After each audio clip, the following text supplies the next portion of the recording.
To access the air filter, first open the hood. Use the hood prop rod to support the hood.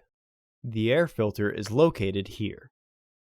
Remove the two fasteners securing the housing.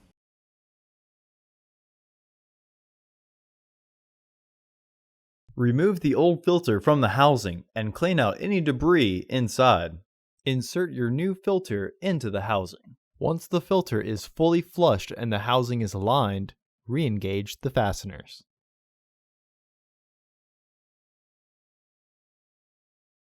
Remove the hood prop rod and close the hood. Order your parts today at Filterheads.com. Also, please like our video and subscribe to our channel so you won't miss any new content.